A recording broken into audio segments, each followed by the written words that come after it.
What's going on, everybody? Welcome into another episode of the Sunbelt Syndicate. Quick shout out to our sponsors, Don't Sleep Energy. You can see them on the video version between Marv and myself right now, and just above our guest of the night. And also Phenom Elite. Check out the links in the description for the podcast, and you can check out the discounts we can give you for both of those. With you from the first kick to the last pitch, Seth is going to be absent tonight. We know he has a young baby at home, so we'll see what the future holds for him as he tries to balance podcast life with a baby in the house. But we, Marv, are excited to invite in our guest of this evening. Great name, by the way, Dominic Listi. Welcome to the show, man. Yeah, thank you guys for having me. I'm really excited to do this.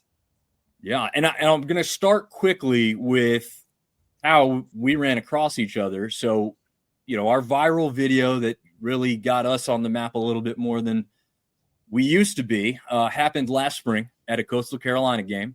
Happened to be while you were on the field. And at the time, of course, we didn't know each other or interact at all. But we reposted that because they had another clip that was starting to gain some popularity as well from the Fairfield series. And you made mention of what that kind of atmosphere was like. So we looked you up, man, a really impressive background, as we're going to show you here in a second.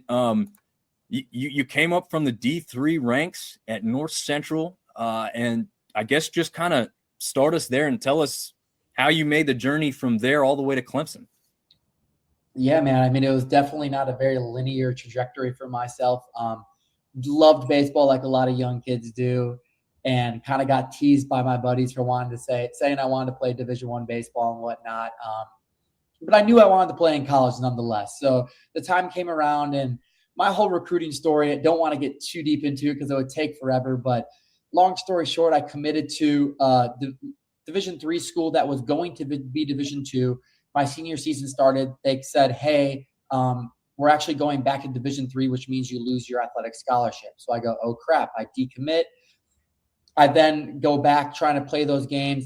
Long story short, University of Illinois Springfield, a perennial Division II College World Series team, they offer me, I'm about to call the coach and commit. He goes, hey, actually, we're going to take away over half of your scholarship and give it to these two bounce backs from Houston. So I go, beep you. And I'm like, I'm not going there now. So I'm kind of left like, okay, what do I do? All I really have is the local junior college or this other local Division III school that my parents really liked. And I enjoyed the place, but it was honestly kind of expensive. So I ended up going to North Central College, had a great career there. One of my fun facts about my career is I've started and played every game of my career. I don't know if that's how many that is, but I want to say it's 160 something games, if I'm not wrong.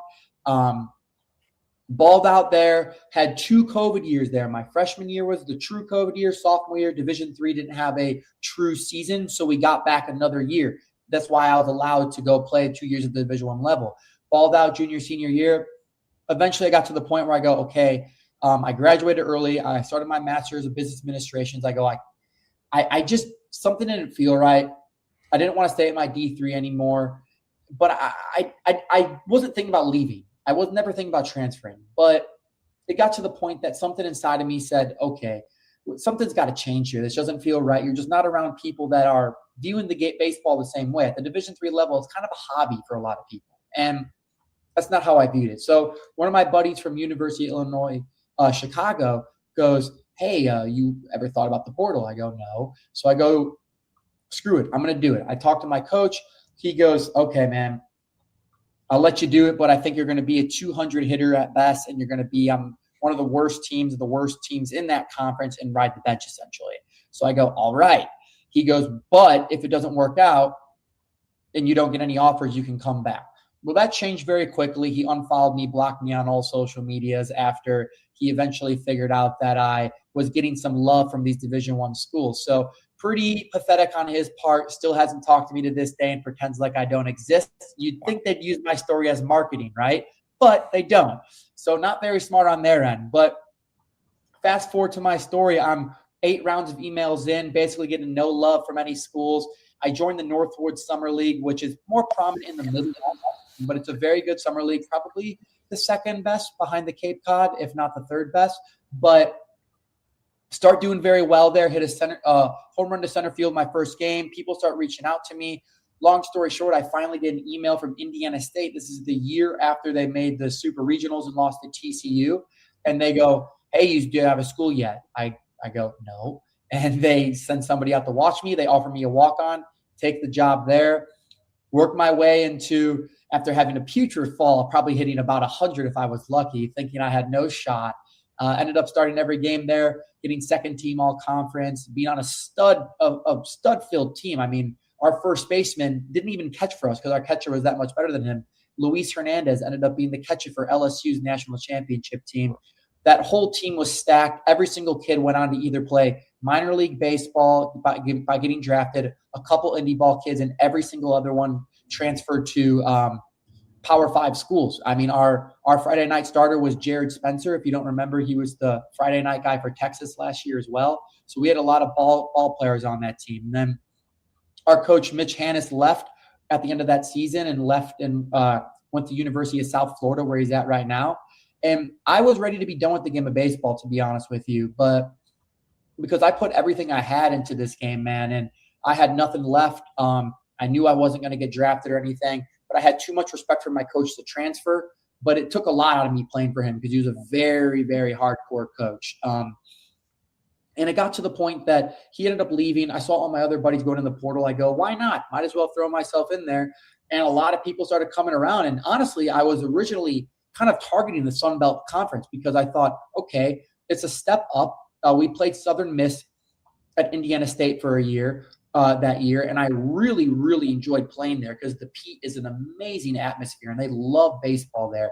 And I also really wanted to go like down south to the Sunbelt. And I'm from Chicago, so I wanted to kind of get out and kind of just live in a different part of the United States because I've been in the Midwest my whole life. But Clemson kind of came around, wasn't really expecting ACC or SEC schools, and I was surprised when they came around. And I committed very fast. I committed on my first phone call with Coach Eric Bakich after I had a couple of calls with his assistants ahead of time. I just kind of fell in love right away. And maybe I did it too soon. I had a lot of people come by and reach around later on. I never really played the NIL game as much as I possibly could have, but that was kind of my whole story. And then had a great year at Clemson as well and was very, very blessed. And now here I am, turned down a couple of professional baseball opportunities in the Savannah Bananas, but because I was ready to be done with the game, played my whole last season on a torn labrum in my left hip. And yeah, that's my crazy baseball story leading us to where we are now, man. And I just love the game too much to kind of step all the way away from it and just trying to find a way to kind of get back in it and spread this beautiful game of college baseball that I think is grossly underappreciated. And I also think is rapidly growing as well. Yeah. Hey, Dominic, that's a great point. College baseball is probably underrated until it gets to Omaha. I don't think it gets enough eyes. And, obviously we're a Sunbelt podcast and you talked about you wanted to come to the Sunbelt. We always say on this podcast, and people probably cringe when I say this, Sunbelt's not a mid-major conference, right? It's a Power 4 baseball conference. And you said that was kind of your goal. What Sunbelt teams were kind of sniffing around when you were looking to make that move? And, who really kind of had your attention? Yeah, to second your point, first of all, I definitely agree. When I talk to everybody, I say it's SEC's 1A, ACC 1B, and then I say Sun Belt, Big 12, then Big 10 probably. I think the Big 10 is probably the fifth best conference in my opinion, and that's what a lot of my attention was, the Big 10, and I was like, I really don't want to do that because they just don't appreciate baseball the same way they do in that southern pocket, man. I mean, it's just different. College baseball is bred there. But to answer your question, the first school that actually reached out to me was Coastal Carolina. And I was really interested into that right away because everyone knows Coastal Carolina, man. Like they're probably the most well-known mid-major school. And I'm like, oh, Coastal Carolina sounds cool also to live in the coastal part of Carolina. But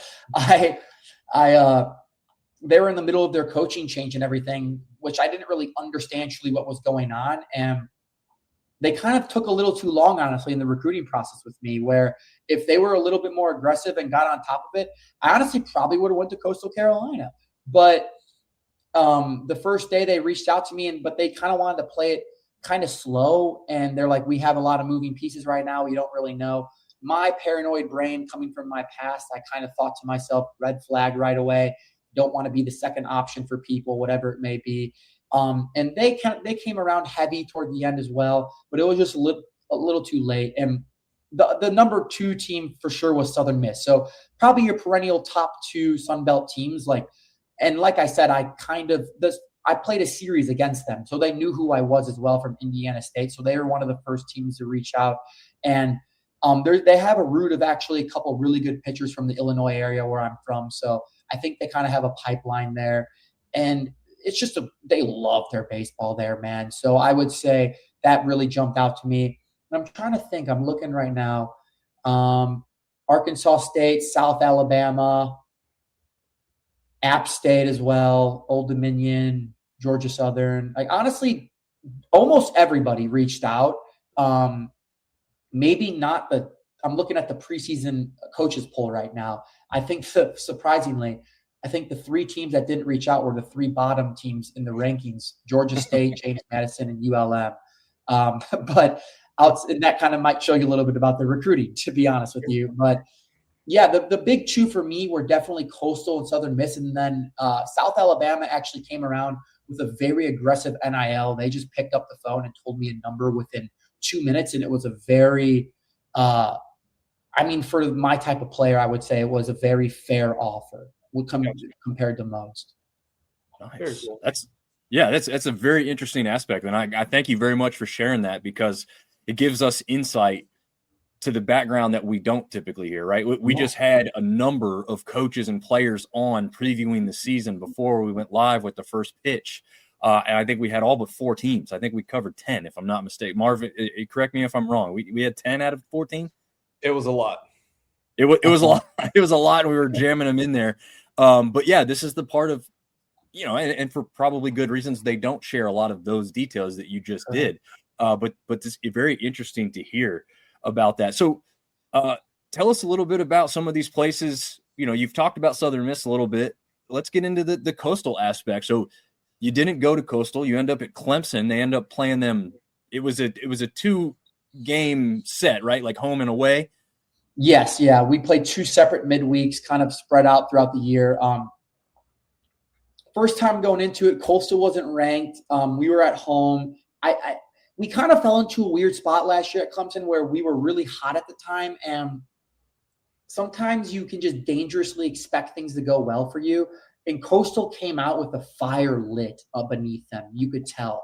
And our team was honestly way too cocky going into that game, and we were throwing a whole staff day as well, and it was still very low scoring. I think both of our games were relatively close, and honestly, we played very, very poorly against Coastal both times, and we played very close games still. So I'll get into this more later about Coastal, but to answer your question, yes. And then I remember before the game, I was talking to one of their coaches because I was our left fielder, and that's the away side. The third base side is the away side at our home field at Clemson. So they were out there when I was warming up and kind of had to exchange a couple words with their recruiting guy. And I could tell they very much so remembered who I was, which made me think like, oh, I actually was a bigger name for them on their board. Little did it went poorly for me against them. Let's say that. I think I went 0 for 8 with a walk against them in both my games. And to toot my own horn, I had a 5.07 on base and led the ACC in on base percentage. So I had a very good year in regard to getting on base, but I did not against Coastal. So they had a great staff. It was very legit. So yeah, we kind of just ran into a weird situation where we just never got going that first game, and they were super dialed in. And in the second game, Coastal broke there. This is when things were starting to get going for Coastal, but it still wasn't like, oh my gosh, Coastal's on this crazy win streak. I want to say they were probably in the 10s at that point, maybe 12 or 13. And people, I'm sure you guys have seen it. They're like, oh, well, it's the Sun Belt, though. It's not the SEC or ACC, which people didn't really, they still don't. The avid college baseball fans weren't really onto the Coastal train yet, understanding how impressive that really is. But they broke an attendance record that game. And this was kind of the start of it all. You could kind of see Conway was galvanizing around that team. I want to say they had over 7,000 people there or something like that for the first time ever. Standing room only. There was no room to stand. Completely laying into me the whole entire game in left field, which I appreciate that all. I loved it. Like South Carolina was our big rival at Clemson. All the people are DMing me just heinous stuff. Like, I think it's all funny, fair game. Like, if those people are serious and they truly mean what they say about me on the other side of the screen, then I would say I feel bad for you. But if it's just like jokes and everything, I think it's funny, man. Just making fun of the girlfriends, making fun of just how you look, whatever it may be. It's all fun, fair game. But it was a very cool atmosphere there. It was a pretty uneventful game, to be honest. I think Coastal scored in 1 inning, and that was it. And they beat us like 3-1 or something. And we just never got anything going on offense. I think they pitched the same guy for 3 or 4 innings that kind of got us well the first midweek game, and we just kept punching it straight into the ground. He was just a sinker baller guy. And then they bought out that nasty bullpen of theirs and just pieced together the last 4 innings. And they threw their high leverage guys versus us, which, I mean, why wouldn't you? Yeah, and they needed the RPI at that point, exactly, yeah, exactly, because they were still in the conversation, like, oh, maybe they could be a host, maybe though, like it wasn't anything sure at that time. So it was a pretty fun game. I mean, it actually wasn't a fun game, but it was a cool atmosphere. So talk about, obviously Coastal. Everyone knows what they did last year, right? They literally lost the College World Series by 3 runs to LSU, who's probably the most dominant team of the decade. And then we see that staff that they have this year and just the roster that they have. Kind of talk about the quality of player that you saw. Once again, like you said, everyone's going to say ACC, SEC. Then you can rank, Big 10, Big 12, Sunbelt in any order that you want. But you saw it firsthand. Just talk about the quality of athlete and just the dudes that they have on the field. The best way I would put the Sun Belt from my perspective, not being as deep into it, is it's very baseball-ish. And I appreciate that in the sense that I think a lot of the teams that come out of the Sun Belt really play the game the right way. So I was watching a lot of that Southern Miss series this weekend. I just love the way they play the game, man. And I think it's very easy to when I think about the Coastal team for last year, I was very not impressed with them. I genuinely thought that they were going to lose in their own regional. And then I also thought they were definitely going to lose in the Auburn regional. And then at some point I just kind of came around and realized, okay, they're not going to lose. But I also at the time didn't understand how dominant their starting pitching truly was. Yeah. I was more so focused on the position players because I honestly don't think they had a very impressive position player buildup of last year outside of Bodine and then Alexander in left field.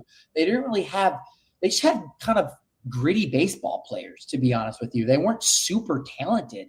So on that end of it, like Bodine was just a different guy behind the plate. I mean, his actions are just simply unbelievable. And just the knock on him is the hitting, but the hitting at the college level is still S tier. It's still exceptional.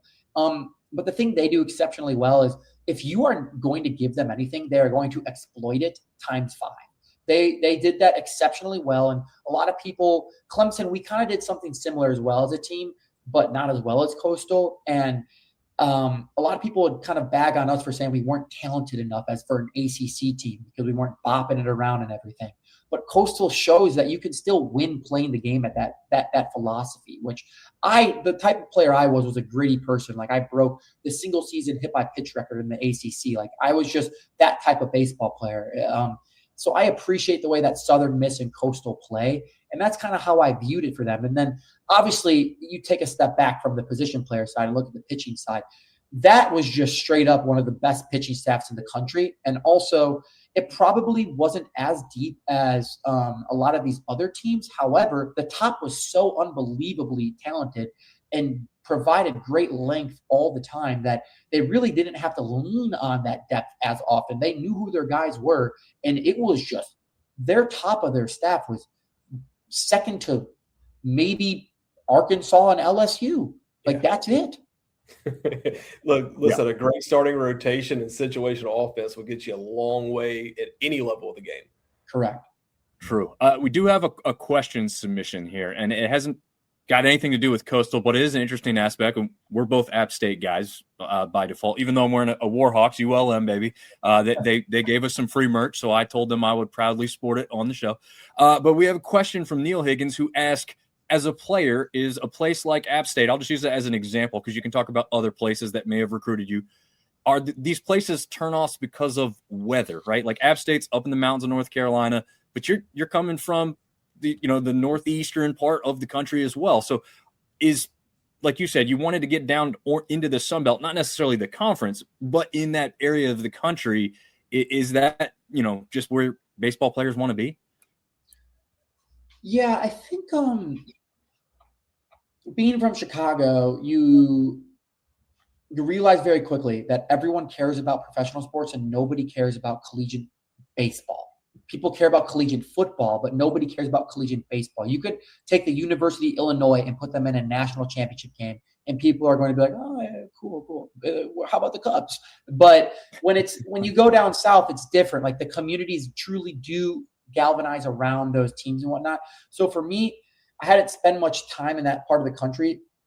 That I didn't have extensive knowledge of what the area around App State was even like. I actually talked because they were one of the first teams to recruit me. I had a really good conversation with their coaching staff, actually. And honestly, if they had a little bit like higher level success, I probably would have considered it further. But just where I was at my career, I had one more year left. I'm like, I'm going to stretch this as far as I possibly can. Like, I'm not necessarily focused on, like, their pitch to me was kind of, they had an Ole Miss bounce back 2 years ago that had a great year. And they're like, he now got drafted. Like, that's the type of staff we are. And I like that. If I was coming out of my D3, I would have liked that a lot more. But where I was, I kind of was thinking, okay, I'm looking to kind of stretch the boundary here. And if I have to sit the bench, it is what it is. But for me, the weather wasn't necessarily a turnoff because I didn't know what it was. And I never ended up going for the visit at that point. Yeah. Okay. Got a question for you. So App had a guy, Lichtenberger, standout freshman year last year. That's now the starting shortstop for Clemson.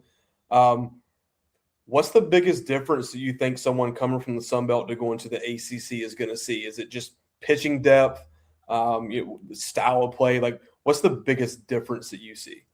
Yeah, I honestly forgot to connect the dots there. I forgot about that. But we were very sad to lose him. That kid, yeah, he's a heck of a ball player. I mean, wasn't he freshman of the year or something? Yep. Yeah, I mean, listen, I think it was May of last year, he had a little bit of a slump towards the end of the season. He was hitting 380 through May and was just on fire and fielding at an extremely high level.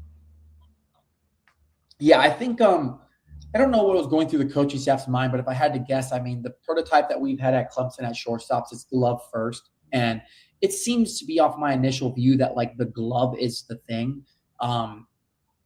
Yes, he hit 380. I'm very curious to see how it plays, his swing plays in the ACC. I do think that there's definitely more stuff in the ACC when it comes to pitching top to bottom. I don't think you're getting as many – when you look at a 14-team league like the Sun Belt, yes, it's an amazing baseball conference, but it does – once you get past those starters and those top-end relievers in a 3-game series, there is a bigger dip-off in regard to the talent that you're seeing, and it's probably more of your what do you want to call it, your crafty pitchers rather than your stuff pitchers. And any baseball player, I think, would feel more comfortable, not to say the result will be great, but you'll feel more comfortable against crafty people. Like, when you're in the ACC, man, there's really no breaks. And even these bottom tiers, like Pitt was the only team last year that I thought was, like, comfortable at bats. But you see, I mean, even Stanford didn't have a great year. Dude, they're rolling out guys throwing 98 out of their pen, just like, you're thinking to yourself, this guy has an 8 ERA coming in. You're like, oh, sweet, here we go. And it's just stupid stuff. So sometimes the control and what's not, and stuff isn't there.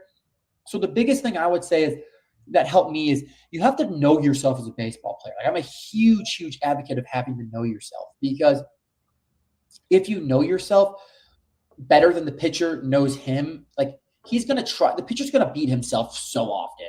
And that's why I was able to have a 500 on bases, because those at-bats, I wasn't trying to do too much. I let them come to me. So when you can kind of have those very uncomfortable lefty at-bats. And is he a switch hitter or is he lefty-lefty? I believe he's lefty. I'm not 1,000% sure, but I can't say I can't say I've ever seen him hit from the other side. Okay, he's a left. For some reason, I had a weird thought, but yeah, so lefty bat, and he's going to have a lot of uncomfortable matchups with that. Based off the swing I saw, it might be a little bit of a hole to exploit. So I would say that like just being able to grind out at bats is going to be a big thing because you're not going to feel well all these weekends and you need to find a way to still be productive. But as a whole, I would say the jump is much smaller than most conferences. However, it's still a hard jump because we had a guy, the last podcast I was doing before this, Luke Gaffney is a big name at Clemson right now. He had not the year we expected for him, and he was similar to Ty in the sense that he was the Big Ten Freshman of the Year, hit 4 something, like went crazy. And then he ended up not playing for us at the end of last year. But he has huge expectation going into this year. So I'm really curious to see how he handled it all. It's tricky, but it really depends on the maturity between the years for me. Yeah. Well, Dom and I saw that ourselves firsthand 2 years ago. We went to App State played Duke in Durham on a midweek on Tuesday. And Dom, I don't know if you remember this, but Duke brought 3 guys. I think it was the 4th, 5th, and 6th inning. 3 freshmen out of the bullpen, all lefties, all of them throwing 94. And you're like, that's a Saturday guy. Like, what's he doing on a Tuesday?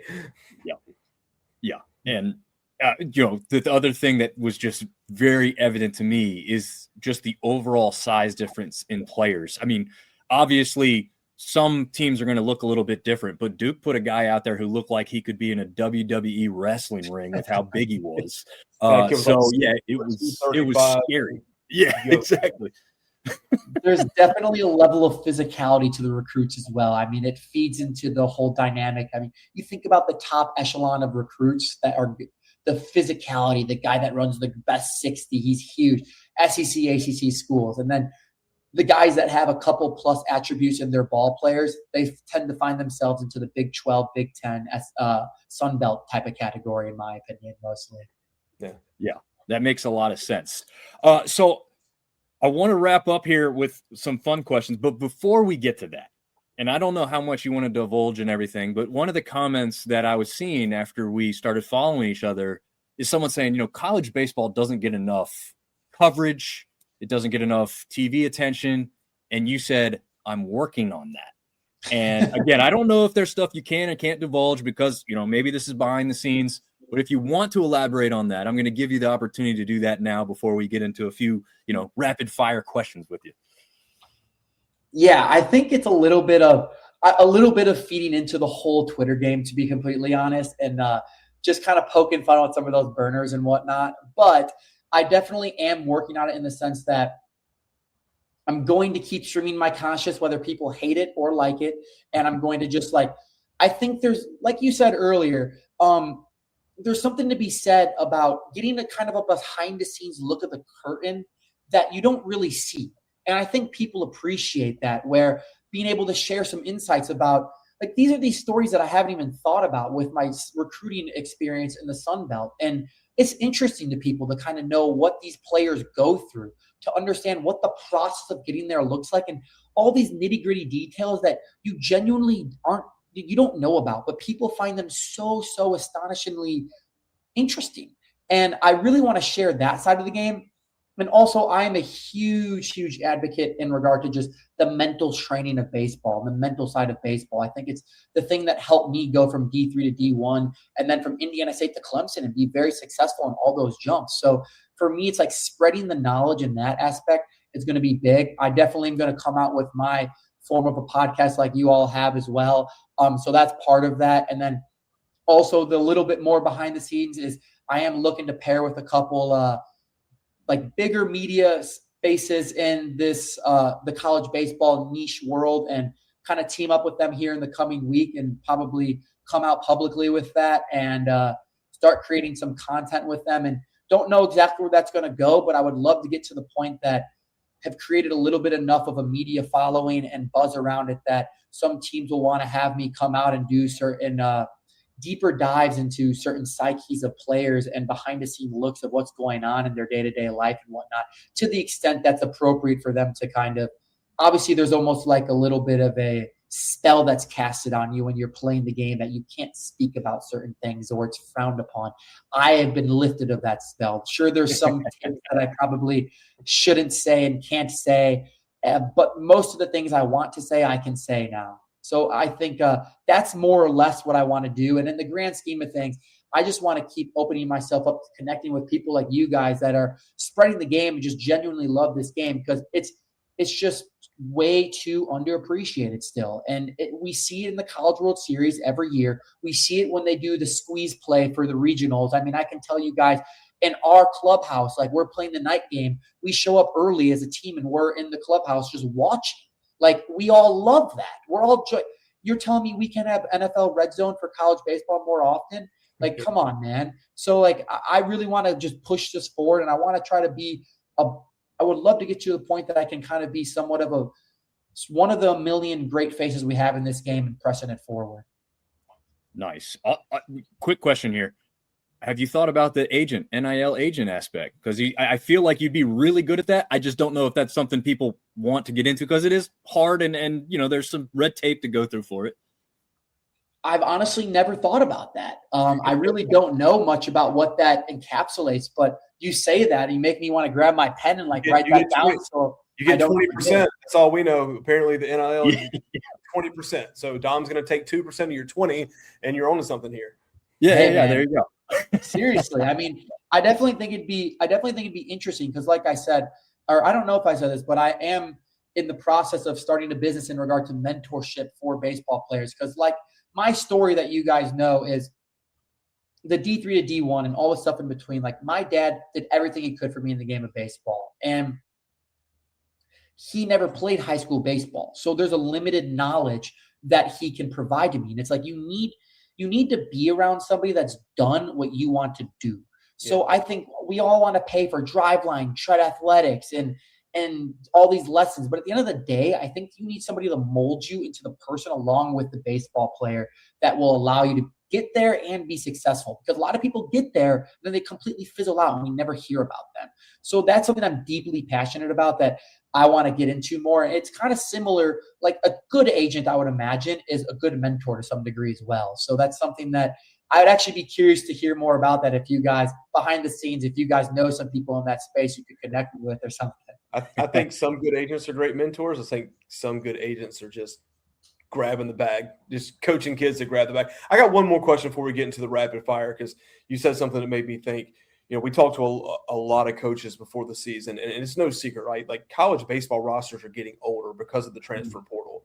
And a lot of kids that are super talented out of high school are having to take that JUCO D3 route, and maybe they're getting dejected and thinking, oh, I'm not good enough. But you are good enough. There's just, if you're a college coach and you're getting paid on wins and losses, it's like, hey, develop the kid or go get the proven entity, right?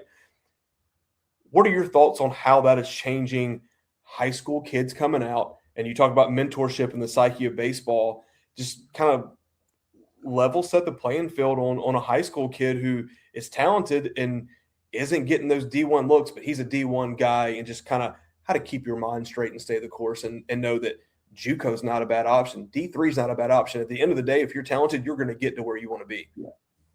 Yeah, that's a great question. I think the first part of that gets my brain thinking a little bit. On the baseball side of things, for this sport as a whole, I honestly do think that the NIL, as much as some people might not like it in the college baseball space, is helping us push this game forward and grow it, to be completely honest with you. Because if we didn't do that, I truly think that we would stay in our very niche bubble. And if that's what people want, that's what people want, I guess.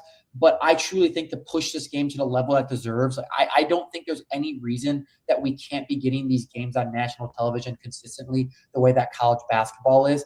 And for that to happen, there needs to be a little bit of like status that's acquainted to these baseball players. And like, you think about a Caglione, for example, like that would be a Boozer of college basketball in today, the current state. Like, you got to have those types of people. You got to draw that into it. And when you pay people like that and it starts to get bigger and more media coverage, and then it allows people like you guys, you have more money into the sport. That means that you can make your production better and all these different things. So it keeps going and going. Like I listen to Joel Klatt for college football stuff all the time. And he has an amazing production. Like there's no reason that we shouldn't have these people that have a wealth of knowledge in college baseball, like your guys' self, to be able to make more money and like somewhat of a living or a true side hustle off of this as well. And that's what I think I really am passionate about in this space. And I think NIL actually pushes us forward in that aspect. But to answer your genuine question off of my side tangent is, I think that's where the mentorship really does come into play again, because you have to have the right people around you, man. And if you have somebody around you that's just like, you don't have the right people, you're going to just chase after the highest status Twitter post out of high school, because high school kids are shallow. We all know that. We all know that they are very focused on status. And I mean, heck, that's part of the reason that I wanted to post that Division II school over the Division III school, even though I like my Division III school more. It's because I wanted to be like, well, I'm Division II, and my friends would know that means I got athletic scholarship money. So having the right people around you is very, very important, I would say, number one, because they're going to help you understand what's actually happening.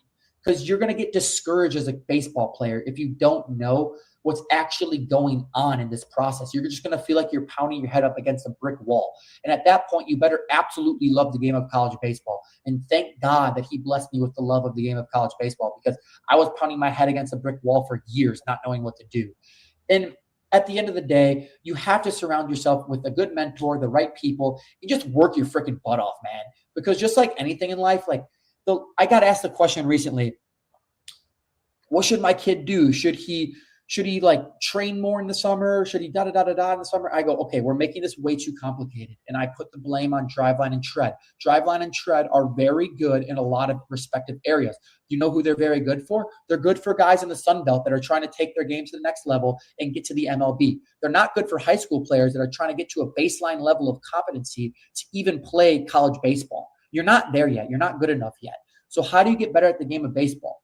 You get better at the game of baseball by playing the game of baseball. Go play as many games as possible. It might sound stupid, but it is simple, easy, stupid.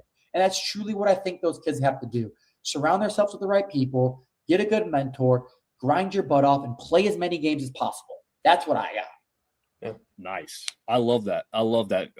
Because, again, you've just gotten through it. So it rings even truer than somebody who's been out of the game for a lot longer, maybe doesn't understand this space like you do. So some fast questions here for you. Favorite place to play on the road? I mean, I guess it could be from any of your schools, but I would assume it's going to be one of the bigger ones. We'll see what you say. Florida State, and then Sunbelt would be Southern Miss. Okay. I like that. Is there a picture you ever faced? The grossest pitcher I ever faced was Justin Lagurnik on my own team, even though people don't know who that is, most likely, but not yet. Which team was that? Just this past year at Clemson. He didn't pitch too much for us, but he just had a great opening weekend, was up to 97. Comp would be Chris Sale. I couldn't see what was coming my way. Wow. Okay. I love that. Okay. I'm going to end with one that's going to hit you hard, I think. Maybe not. If you had the opportunity to play one more college baseball game out of the three teams you played for, which one would it be? Honestly, that's a really easy one for me. Okay. It would 100% be Clemson. Okay. 100% would be Clemson. I thought, you had that aspect where you're talking about like that town and city mentality of like buying in. And I thought maybe Indiana State might be the play here. I did love my time at Indiana State. I think that my perspective, I worked so hard to get to Clemson, and I spent so much time trying to get there that I would like to think, and I take a lot of pride in this, that I was able to appreciate it more than anybody else would have been able to appreciate it in my shoes because of what I had to go through to get there. I think a lot of kids that are freshmen, they go there as freshmen, they're told how good they are their whole lives. I don't think they appreciated it as much as I did, nor would I expect them to, because they kind of expect that. For me, it was every day genuinely felt like I was driving in Disney World and I was being overstimulated with just amazing things. Nice. That's very cool. That's awesome. Dominic, before you jump off, man, I think you got big things ahead of you. Where can people find you? Give us your Instagram, Twitter, so people can follow you. Yeah, I appreciate that. Dominic Listi for everything. No space, just Dominic Listi on, as my name is here, on Twitter, Instagram, and TikTok as well. And look forward to most of the college baseball content's going to be on Twitter. We're going to expand to Instagram and TikTok even further eventually, and then hopefully get some long form stuff going on as well. But if you follow me on Twitter, you'll be able to find out when that comes out. Nice. That's awesome. Yeah, I'm already really happy with the follow because he's putting out stuff that's relevant, interesting, and he's getting a lot of interaction. So absolutely follow him immediately. The only difference between this Dominic and that one is that he doesn't have a K on the end. So, just one less letter, and then Listi, it's spelled exactly how it sounds. So, yeah, man, we really appreciate your time, and we will definitely continue following you along on your journey. Hopefully still very much involved in baseball. But obviously from the non-player side at this point. So, yeah, man, best of luck moving forward. And we certainly would love to have you on again in the future. Yeah, I really appreciate you guys inviting me on. I had a blast doing this. And just so I know as well, to be able to blast this on social media, is it going to be on your guys' Twitter and everything to repost and whatnot? Oh, yeah. Yeah, it'll be on there. And yeah, we'll live stream it tomorrow on Instagram just so we can throw it on there. It won't actually be live, obviously. It'll be the recorded version. But, it'll be on all platforms very shortly. Awesome, man. Again, thank you guys so much. I had a great time. Man, thanks, Dominic. Really appreciate it. That was great, man. Yeah. Very fun interview there. Really enjoyed that a lot. Could have gone another hour picking his brain. But, hey, man, we got real baseball to talk about. We had opening series this weekend. We do. And I'm going to start off with some fun stuff for us as well here, Marv, because I want to see your thoughts and opinions on this. We had 3 teams over the weekend wear Mardi Gras uniforms. I'm actually going to go full screen on this. And I apologize. I watched the Cajuns Sunday game. I know they wore them on Saturday and Sunday. I watched the entire game. And I think they're all pretty awesome. I do. I don't think any of them are misses. I'll say that. And again, apologizing to the audio version. We're going to put this out on Twitter as well, kind of see what the masses think when we put these all head to head. But yeah, I mean, the Cajuns got the black one with the purple, green, and gold or yellow. The Warhawks have a similar jersey, really, all the way around. I mean, they got the word mark through the just white, not black. Yeah, exactly. Yep. I mean, it's pretty darn similar. So both very sharp. I think the one that I like the best, though, honestly, because it's a little different, is the South Alabama Jaguars. They went with a little bit different color scheme. They've got the purple, and I don't know if that's kind of like a gold, or I don't know what kind of color you would describe that as, Marv. It looks a little bit too James Madison to me. My favorite's the Cajuns. I like the black with the colors, but they're all really cool. Yeah. I definitely, like I said, I agree with you.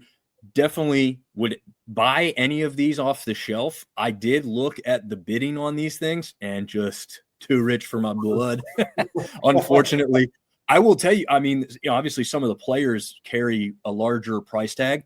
Some of those black Cajun ones were going for over $1,000 a piece. Ooh. All right. The Warhawks they ended up being a little bit more affordable. And obviously it's a little bit smaller of a fan base, I would assume. But still, again, you picking this up for $85, $90 on a shelf, like sold, man. Like I hope that at the very least, these schools are smart enough to come out with a t-shirt or something that fans can buy at a more reasonable price and they can still fly off the shelves. So the school is making more money. The fans can also enjoy this.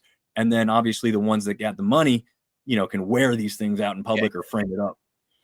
No, those are all real. I mean, opening weekend alternate jerseys. That's a good look.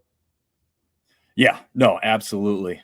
Sam Talk Sports chiming in saying ULM is dark horse contenders. Maybe he's saying for the jersey, maybe he's saying for baseball, but definitely the jersey aspect, definitely very, very good. Yeah, I think I side with South Alabama, and again, mine's because they stick out a little bit more. I think the color scheme works. I do agree with you now that you've said it. Actually, it does kind of ring James Madison worthy with the color scheme. It's still a super cool jersey, though.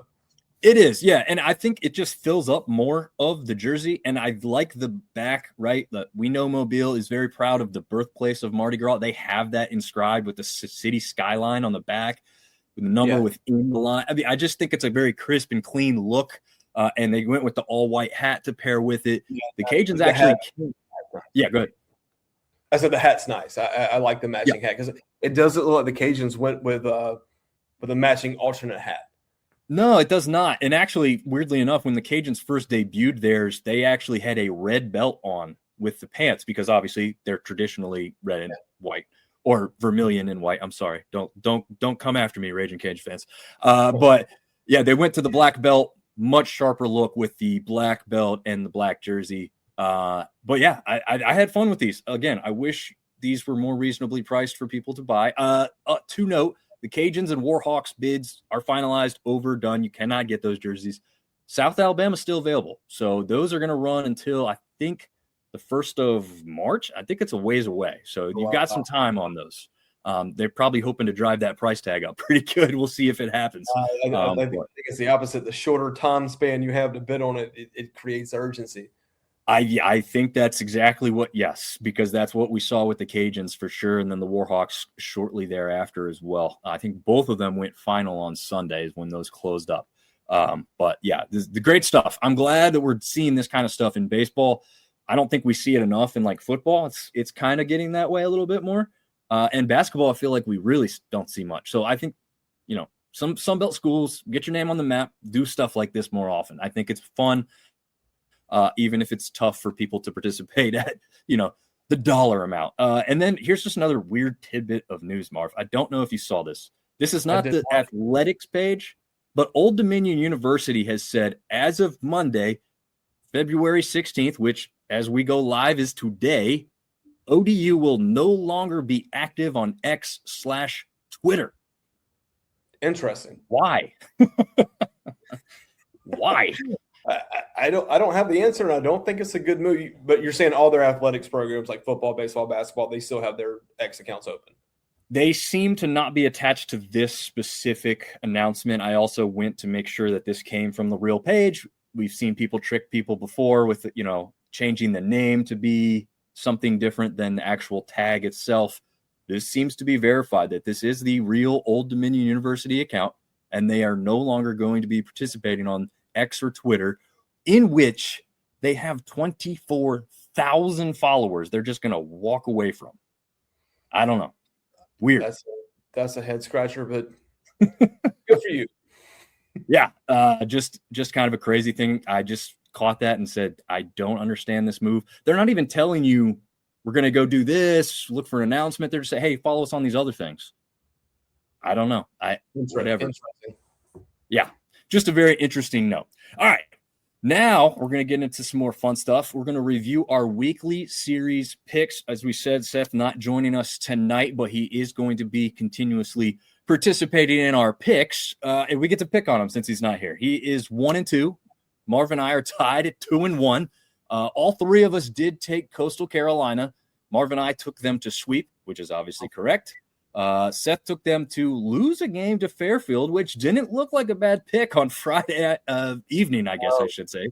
Yeah. No, and regional though. I mean, that's little bad blood there. Yeah, absolutely. And Fairfield, from some people's perspective, is predicted to be in the field yet again for probably winning their conference, an aspect that they can probably do after a pretty good showing all together, I'd say, at Coastal, even though they got swept. You're talking about essentially the number 2 team out of last season, and we know that they're number 6 going into this season. Obviously, staying right there too. By the way, for those that don't see, D1 baseball, that's the rankings we use. I know that there's a couple others, but D1 baseball is the one the NCAA puts on their website. That's one we'll use. Coastal number 6 still, USM number 20 still. So we'll talk about them next. All three of us exactly correct. We did think UCSB would steal one. They did. They actually stole the first one, though, and I think that was a little bit surprising, right, Marv? No, not at all for me. Jackson Flora, their Friday starter, is a top 10 pick probably. USCB, everyone knew. So they were if there was a others receiving votes category in Division I baseball, they would have been like 27th. They were kind of right there to get ranked. Everyone knew they have a very good pitching staff, but the offense has kind of been the question. They came out with their number one guy on Friday night, which you're going to want to do with the Pete, right? You're trying to set the tone against a nationally ranked team. He did enough to get the win, and then the rest of the weekend, listen, Southern Miss has got a pretty damn good pitching staff too, right? So they won the rest of the battles. But yeah, I picked 2-1 Southern Miss, and I would have told you that whatever night Jackson, Florida went would be the night that UCSB had the best chance to win. That's a good point. Yeah, I do remember now that you talked about how good of a pitcher he was going to be. But I guess my thought is just like, first game of the season, this team came all the way across the country. You're going to get USM's best pitcher too. You're going to win the first one, right? But you're right. I mean, they saw a guy who is the real deal. And they had an exciting – I mean, that might have been the best series across all of college baseball for the weekend. And we'll talk about that as we wrap up some of the ones here shortly. And then the last series was one we took a chance on being really good. West Virginia Mountaineers went down to Statesboro, Georgia. We thought that the matchup with Georgia Southern could be close. So we all had Georgia Southern taking at least one game. At least Seth and Marv did. I had them taking two because they're a home team, thought they could jump up there and surprise West Virginia. Unfortunately, none of us got that one right. 3-game sweep, right, Mark? Listen, West Virginia's ranked now. I mean, they were another one of those, like, others receiving votes. They probably would have been right there with UCSB. That's still a really good baseball team. But yeah, I thought Georgia Southern could take one at home. I'd have to look back through. I think they might have had a chance in one game, but West Virginia's a pretty darn good club. Yeah, the one thing that I remember specifically on Friday watching was like, wow, they're up. Georgia Southern, they were up 3-1 early, not real early. I think it was the fifth inning or so, and then the bats just woke up for West Virginia, and I think they ended up. We'll get to that here in a second. I think they ended up taking that game like 13-5 or something. Yeah. So not that great. Okay, so 2-1. Marvin and I are both tied as far as the series go. As we'll remind people, we've put on all the socials when we post this up. If you do not get the series exactly correct, you do not get the victory. So because of that, Marv and I are above Seth right now. But if you go to the tiebreaker, which is going to be overall wins and losses, Marv, you're in first place because you're 8-1, only that one loss with the one Georgia Southern pick. Otherwise, perfect through the weekend. Very good, man. I do believe I am the two-time defending champion of the Pick'ems for a reason. There you go. There you go. I know Seth was really, really wanting that switch to go to just the overall picks last year because I think, what did we find out? He would have been the champion on that one, but not by much, I think. No, it's close. I mean, to have to get the series perfect is a hard way to judge, but that's the way we started, so therefore that's the way we will finish. Yeah. Like I said earlier on X, I think it was a hard mode. Like, this is not easy, and that's the way we like it. And people say, why do you do it that way? You have a bunch of losses. You don't know what you're talking about. And I said, I think it helps make it different. Yeah, so I agree. I like it. We will continue with that. We're not going to talk about each and every game here, but this was the scoreboard for Friday. We had a number of our teams do fairly well. We did have Arkansas State go ahead and play 2 games. They won a double header there. Everybody else at least got a game in before all the weather started, a little bit into Saturday and Sunday. But we did have, again, that Southern Miss loss to start Friday. James Madison had a shot at number 16 ranked Florida State. Marv, off the top of your head, or do you have in front of you where Florida State is now after this weekend? I don't think they moved. I think they stayed right where they were. Yeah. It makes sense, I guess, for the most part, unless you had some kind of big upset. Probably a lot of teams did kind of stay fairly similar. And where'd you say West Virginia was at now? I think they're like 23 or 24. They not barely got in, but they are ranked. I'll look it up while we talk. Okay. Well, I will say in the meantime that hopefully that is a little bit of a good thing for Georgia Southern, right? Like if West Virginia hammered, I don't know, Rhode Island, like I would assume they're probably not getting a lot of points for winning a game like that, right? So hopefully part of the reason West Virginia is ranked is because they beat a pretty – They're 25th. 25th? Okay, so they're just in there. But still, hopefully a little bit of, winning on the road against a decent opponent in Georgia Southern, because as we can see on this next one here, I mean, they did have an 11-10 game, so that was close. And then the last one ended up 5-2. So,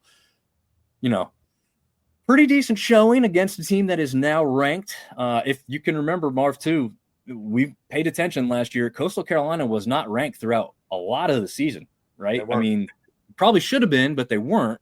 So it doesn't mean much that, you play an unranked team when you get a team like West Virginia in there who's still really, really good. Those things will probably sort themselves out through the season. Marv, is there a couple series you want to wrap up for us as we look through some of these scores on the weekend too? I mean, I think the biggest surprises of the weekend are going to be Mercer beating Troy, which Mercer is another one of those others receiving votes. Like, that's a really good ball team. A lot of people have them picked for a regional. And then the Cajuns dropping the series to Missouri State. I think that surprised a lot of people. Yeah, definitely surprised me for sure. Earning their first win of the season in the last game there at the Teague. I mean, that's kind of their castle, the place that their pride and joy for Cajun baseball, man. And hosting a team like Missouri State, who's not awful. Okay, we're not going to say that. I mean, obviously now too that they're looking pretty good. But this is not a team that people gave much of a chance to against the Cajuns playing at home on opening weekend, right? I mean, you should maybe saw them taking a game, but to win two and go back a little bit, I think one of them was like is a blowout. Yeah, one of them was. I think it was 13-12. It must have been the first game. Yeah, 8-2 first game. Yeah, not a blowout, but I think we had Cajuns fourth preseason, and not to say that that's still not going to play out, right? Like, it's opening weekend, right.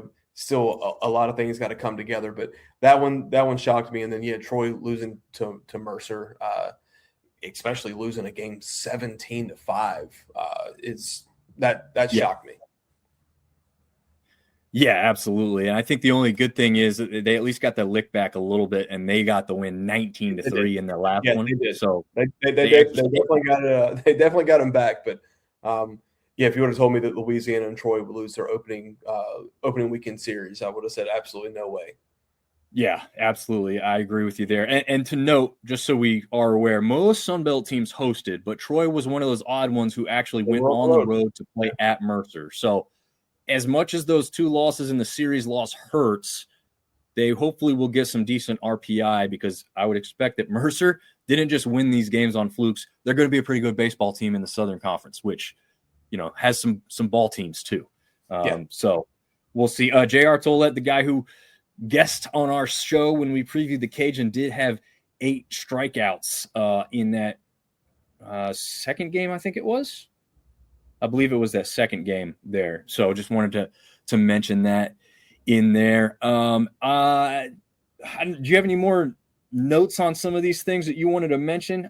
Because I got some overall ones for the Sun Belt in general. Yeah, I mean, I can just run through some of the stuff I wrote down, and I kind of went, by the Sun Belt standing, so it goes in alphabetical order if there's teams tied. Nice. Cam Miller for App, 7 RBIs in his first series. That's pretty awesome. Arkansas State, in the third game, they batted around in the first inning and then hit 3 home runs in the 7th inning of that game. That's pretty cool. Coastal, I mean, that pitching staff is really, really good. I mean, Fluky comes out on Friday, gives up a 2-run home run in the first, and then just absolutely shuts them down after that. And their bullpen is, as the other Dominic was talking about, their bullpen is really, really, really good. Bryce Bevins at Marshall, just doing Bryce things. I mean, what was it? 7 innings pitch, gave up 1 run, just phenomenal. And then ODU gets a win at home in their first game at home in 600 days. Pretty cool for ODU. And then what do they do in response? They get off of Twitter. So, yeah, good for you guys. Yeah. Hell, have that make sense, right? To note, the James Madison was supposed to have one last shot at Florida State. That last game canceled because of weather, so Florida State does take that series, technically 2-0, even though they didn't have a shot in that third one. And again, those of you seeing this, Marshall's last game against Kennesaw was canceled. They were in a tournament setting, so they didn't have a true series, so they're not going to be a part of what I'm about to say now. There were 13 series overall, as we know, 14 teams, but 13 series because of Marshall. This Sun Belt went 8-4 overall in those series. So I think a good, respectable showing in that sense. So hopefully, we don't want to lose some of them and all that kind of stuff, but yeah, pretty good showing overall, I'd say at that point. And we also went 27-15 as a conference overall. That's total wins and losses. So not too terrible of a start. I know some teams didn't get off to the specific starts they wanted to. Hopefully we can see that change, especially because right now, I don't know, it's kind of the same as every other sport, right? Outside of the conference, we want everybody to win every single game. Obviously, that's not going to happen, but as much as it can happen, will benefit us greatly when it comes to the RPI and the power, rankings and quad victories and all the other stuff that they always talk about late in the season. Those are the types of things that, let's say a couple of our teams won a couple more out of conference games last season. That does that put Troy in even with the exact same record they had? Maybe. Could have helped at the very least. Obviously, you help yourself the most. Troy wants to take care of business on their own time, but those are the small things that can really change how stuff is happening. Chuck is chiming in. It's good to see Chuck over here. Jackson, Florida is the real deal. Southern Miss opening 10 games is brutal. Yeah, and they're not the only ones. There's a couple of schools in this conference that's scheduled really tough to start the year out with, and you have to have a lot of respect for that. Again, going out and taking these games at neutral sites or on the road or bringing in a very tough opponent, all great stuff because the Sun Belt needs those types of games to create the atmospheres, to create the interest, and to get their guys ready for what is, as we've talked about, Marv, what at nauseum over the past couple interviews, one of the toughest conferences in the country. Again, I love seeing Chuck chime in here. We've had Chuck on the show. Hopefully we can have him. Southern Miss has Southeastern Louisiana. Then they go to what's it called? Round Rock tournament. They have Purdue, Oregon State, and Baylor. Yeah, and you see what that Baylor kid did this weekend? Yeah, that might have hit like 3 Grand Slams. Is that what it was? In one game? In one game, yeah. One game. Only the second time ever in NCAA history. I was reading something. The guy who did it first, I think it was like 1978. He had 2 Grand Slams in 1 inning.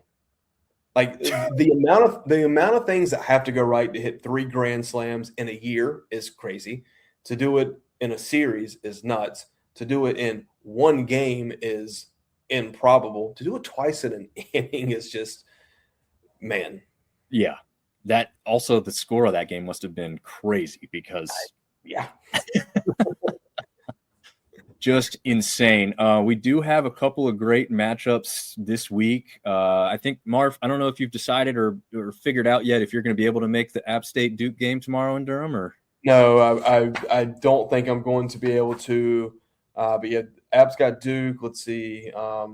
Arkansas State's got Ole Miss. Coastal's got College of Charleston. Then they play at Illinois on the weekend. Yeah, a lot of teams stepping up in their midweek games. Texas State has Baylor on the midweek, which, if I'm not mistaken, they beat Baylor last year on a midweek. Yes, they did. I think they got each other back and forth, if I'm not mistaken, though. No, I think you're right. Troy's got Mississippi State. Yep. Yeah, a lot of teams are going to get her. And then Georgia State, man, they got Georgia Tech, who's like the number 5 ranked team in the country. Yeah, Georgia Southern has Georgia Tech. Georgia Southern. After getting swept by a now ranked team, congratulations, you get to play another ranked team. Yeah, absolutely. It's not going to get a whole lot easier. Georgia State on Wednesday has Mercer, so that's going to be tough. And that one is in Mercer. So again, Mercer could be on a roll here. It was Georgia Tech last year who played like 4 Sun Belt schools before they ever got into ACC play. And I was like, Georgia Tech, welcome to the Sun Belt. It might be Mercer this year. Maybe Mercer should just get the welcome mat laid out for them. But yeah, that's not even talking about some of the matchups on the weekend. I know you talked about 1 or 2, but yeah, some really good baseball. Campbell going up to Troy. We'll see if Campbell kind of returns to form. We know that they were decimated by the loss of their coach and everything else. And then you've got a Pac-12 matchup going into next year with Gonzaga traveling down to Texas State. So that's a little bit of preview for those folks down there in Slam Marcos, as they call it. But I'm surprised Artie didn't jump up here. First comment. I know. Texas State sweep. Artie, we miss you, buddy. I know, man. Hopefully he takes this in on the replay and we hear from him, because just before we go, we'll mention that we're going to do a little guest picking this year. And we want you to go ahead and participate now in the comments. When we make our weekly picks, do it with us. Just have fun with it. And what we're going to do is kind of have the winner stays on type of thing. So we're going to get into that. We have our first guy locked up and he's already participating. So if you see CFB Home, College Football Home is his name, but he's a baseball guy too. He's already participating in the comments. We love to see it. And that's what we want to do with it. Just have fun with it, right? Yeah, no, that's the whole point of it. And if you're listening or watching, if you start posting and you start beating us, guess what? You could be the next guest picker. Yeah. It's going to be fun that way. A little bit different than like College Game Day, where the guy just comes on, makes his picks, and then leaves. It took Sam a while to type up about the 3 grand slams, but he says he's talking about it right as I finished typing that long thing out. But we appreciate the interaction, Sam. It's fun. The baseball in this conference is top tier. We just heard from someone who did not play in the conference but could have, and that was the really interesting part about having Dominic on. We really appreciate his time. And I don't know, Marv, any news or notes you want to leave with before we get out of here tonight? No, just happy the baseball's back, and it'll be one of those things that 3 months from now, like, oh my gosh, the season's already over, and it'll feel like it went by in a flash. But man, opening day is, I think Coach Brett from Apps said it. Opening day should be a national holiday. There's nothing better than watching the teams get out there and play. Obviously, we had a couple series that were shortened due to weather, and springtime you're going to have it. But just happy to have baseball back, and it's a lot for you and I. We talk about it all the time when it's out of conference. You got 14 series. You're trying to watch as much and trying to study as much. Really excited to get into conference so we can kind of narrow it down and get it granular. But I think, like you said, a lot of our teams, they schedule up before the conference to get ready for it. So it's also a lot of fun to watch them play teams like Santa Barbara, Mercer, Ole Miss, Duke. Like it's cool to see them go get battle tested before they get to conference. Yeah, absolutely. I will try to do some kind of coverage from Duke App State tomorrow, but I will have a 7-year-old with me, so it may make that a little difficult. But just be on the lookout for something from that game for sure, at least some clips or something. But we really appreciate everybody tuning in or listening to this afterward, and keep following along, because baseball is just getting rolling, and we'll see you guys next week. See you.